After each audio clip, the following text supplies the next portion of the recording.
ServiceNow announced that their entire product portfolio is going to now be AI enabled. So every ServiceNow customer is going to start with a complete AI package. Okay? So no purchases or add-ons, no procurement activities, no integration required. And again, this is their pitch, not mine. What's coming with it? You got Employee Works, right? Conversational front door. You got Workflow Data Fabric as the connected data layer. You got AI Control Tower for visibility and governance. You got autonomous workflows, right? So you're not like assisting, right, people. You're actually taking on or doing the work on behalf of those people, which is, there's a whole other commentary that I can give to that. And all of this is going to be under that context engine that they also announced as part of these recent announcements around everything having AI enabled or embedded. So here's the thing. Yes, this sounds good or innovative, right? I want to give ServiceNow credit, of course. I think the question that first comes to mind is, do the customers want all of this? What are going to be the cost implications, which I'm going to get to in a minute, because there's product repackaging, pricing model changes that are coming with this, which some of it is not really out there. There's not a lot of transparency. Now, I have the opportunity to talk to customers and others where I have some insights, but the point is there's some good innovation, listening to the customers. AI is obviously important. But here's the thing. At the end of the day, are you, the customers, actually in need? Do you want any level of this?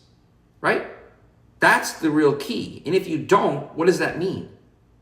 So these are the questions on top of pushing for transparency. I'm pushing ServiceNow to sell, explain things they should be doing.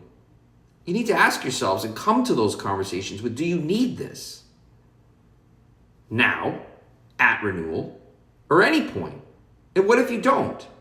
And what if you think you do and you pick a package, which again, I'll speak to in a second, and it turns out you're not getting the value? Are you going to be captured in that package? Are you going to be forced to renew that package? How does that work? So let's talk about the product packaging, the new packaging model.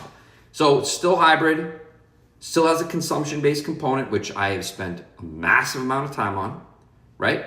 So seat-based, unit-based, get it, but understand the components of the consumption-based, the metering, what happens if you need more, transparency, what do the pieces mean for your industry? Still have to push through all of that, future price protections, volume discounting, all of it. But there are 3 pricing tiers, and this is really the big one.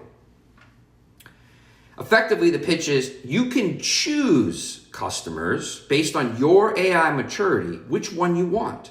So do you want foundation, which is Gen AI tasks like summarizations, insights, data extraction? So do you want that level of AI? Do you want advanced pricing model 2, which is both deterministic and AI agent, executing workflows and specific tasks? Is that something you're going to need? Because that's tier 2. Tier 3 is prime. Replace entire roles, such as level 1 service desk. So again, 3 pricing tiers: foundation, advanced, prime.